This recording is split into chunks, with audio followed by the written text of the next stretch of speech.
Hey, what's up guys? As I'm Mark Yoon, and today I'm bringing another hopefully exciting video. So what I got for you today is something that was actually requested upon me from somebody in the comment section of one of my last videos. They actually wanted me to do a video on the base roster of Soul Calibur 7. Now this is obviously the potential roster of Soul Calibur 7 because this is just me using a lot of the inference that I've gathered from the information from Season 2 and the past game in general, just to make a base prediction of people that are going to be in the actual game. So with that being said, let's just jump right into this video, and I'm going to start off by saying that obviously I believe that all the base roster characters are going to come back. This is a new timeline. It's starting a new series of games, so everybody that was in the last game is going to definitely be in the next game. So we'll go off the list right here, and then I'll get to my predictions of who is going to be showing up as a fully playable character, and that's important in Soul Calibur 7. So obviously the base roster, we're going to have Amy, Astaroth, well, Amy is an asterisk for me, so we'll get to that at the end. Astaroth as well, also asterisk.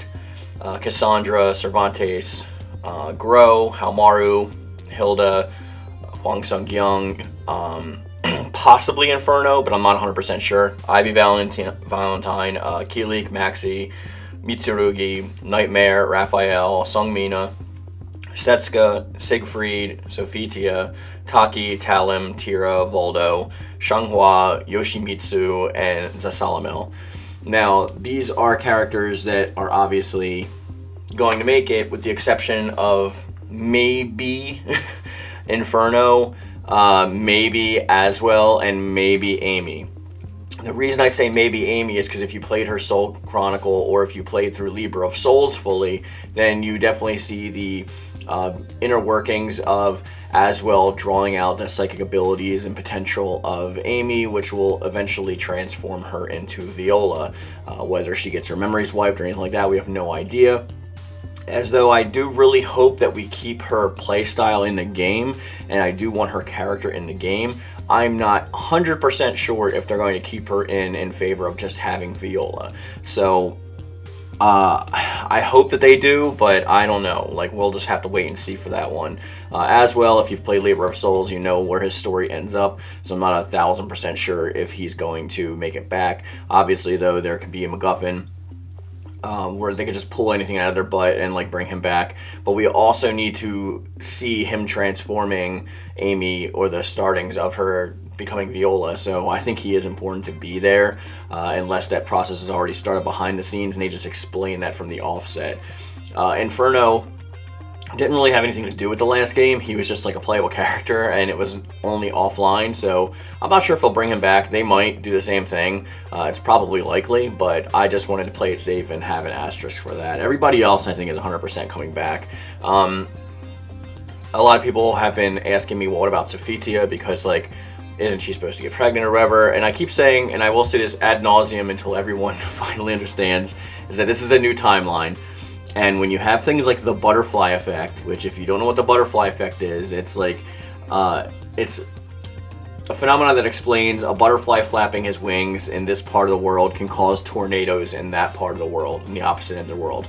Like, it eventually, like, spreads out into something completely different and catastrophic. Now, the baseline theory beyond that is that, like, every decision that somebody makes, there's two possibilities or multiple possibilities that come from those decisions, and those decisions branch off and change the timeline because of, obviously, the starting point.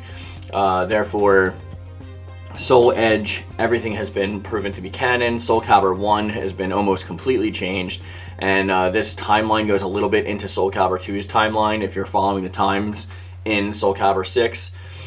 That does not mean that, like, the events of Soul Calibur 3 are going to come next. It does not mean that, like, Zasalamel is going to turn. This doesn't mean any of that. Zasalamel is aware of the past timeline. He was told by a version of himself in this reincarnated form, so he knows what to avoid. He knows what's going to happen, or what happened in the past.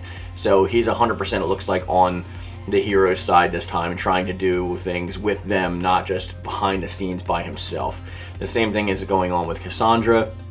Cassandra knows what to look out for because she was met by her prior Soul Calibur 4 self, and that was lost in the astral chaos. So she has a slight aware of what's going on as well, and we already see that like the name changes for Sophitia's child are going to probably change, and name changes are not all that happens. So I know it's not that deep and it's just a game, but when it comes to like genetic markers or something like that, it's very much up to chance. So being that this is a completely different timeline, and most likely a different universe, the genetic markers that are being activated from Sophitia's children are not going to be the same. So you're not going to get, it's a roll of the dice.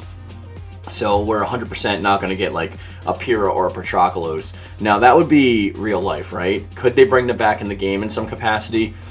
Sure, I can see that, but as much as some people like Soul Calibur 5, it was something that almost killed the series, and it is the least selling game of all of Soul Calibur games. So I think what they're probably going to try and do is avoid everything that happened in 5. That's why they started the reboot to begin with, so they can wipe the slate clean and do things differently. With that being said, I think that there's always a possibility of them showing up at some point, but I don't think so. I think Sophitia will have a child, but I do not think that child or children are going to be Patroclus and Pyrrha. I think it's going to change. I'm sorry if you're a Patroclus or Pyrrha fan out there. That's just the way that marketing works. That's the way that like they look at the statistics of that game, and they're trying to do everything completely opposite. This also goes for characters like Natsu and Shiba and characters like that, like all the replacement characters that we were talking about, replacement kids. They may show up in some capacity in the story, be it like a Libra of Souls type mode, or in basic conversation in the future, like way down the line. Because remember, Soul Calibur 5 was a huge time skip from Soul Calibur 4. That may show up in some capacity, but I don't even think that's probable at this point. We'd have to wait and see. But now that all of that precursor stuff is out of the way, and the video is like now starting basically at 7 minutes, I'm sorry. The characters that I think are definitely going to be added and become fully playable. Now, this is, again, asterisk.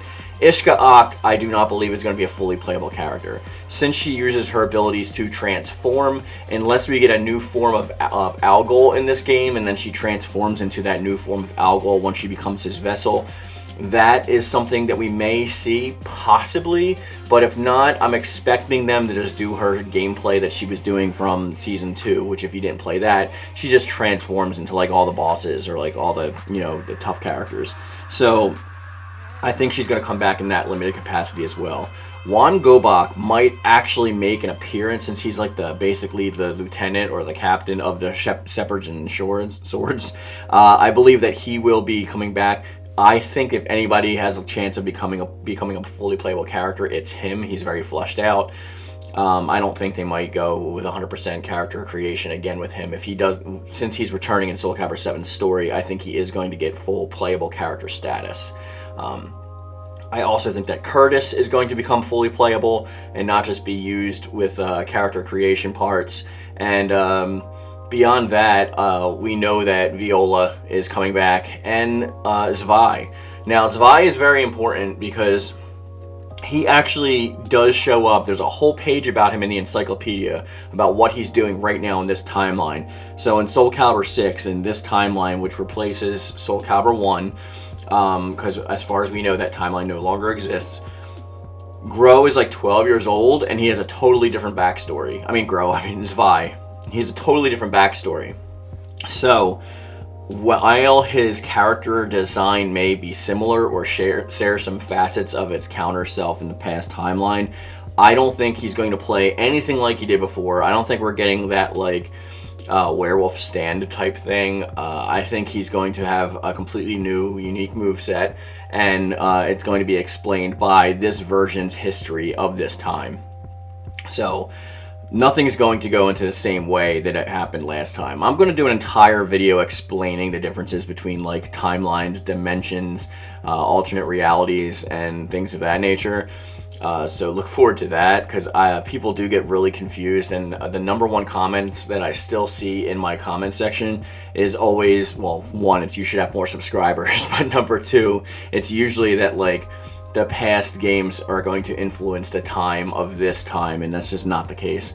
But as far as new characters go, I think that we may get some new characters, and it's hard to say what or who they're going to be, because there's still going to be some spots left open in the Sword and Shepherds after Viola and Svi make an appearance, and I believe Curtis is going to be one of them as well. So there may be like 2 or 3 more open spots for Swords and Shepherds, unless they're saving those characters for another game and not concluding the Swords and Shepherds in Soul Calibur 7, which is also likely. I think that we're going to see Ishka Oct and Juan Gobak running the Swords and Shepherds, or building their Akatsuki, so to speak. And then as soon as like Algol comes, he may possess her and use her as a vessel to fight against the heroes. But I don't think he's going to come back in full capacity. That may be saved for the next game. Will we get a playable version of Algol in Soul Calibur 7? The only way we can determine that is if he has his own move set when he possesses Ishka Oct. If he does, then I think we will see a version of Algol in the roster. However, if Ishka Oct is just transforming into him to do like one move, one or a couple like combos while she's doing stuff, then I think that like we'll probably have to wait for another game for him. But beyond that, I don't think there's going to be anything above that, like more than that. So let me know what you think in the comment section down below. I know this video ran on for a bit, but there needed to be some explanations happening when I'm talking about certain characters, so I'm sorry about that. If you enjoyed this video, please subscribe. It obviously would really help me out a lot. And I want to hear your thoughts in the comment section down below, as well as on Discord. And we're always open for new conversations there, and you can find a link to that in my description box down below.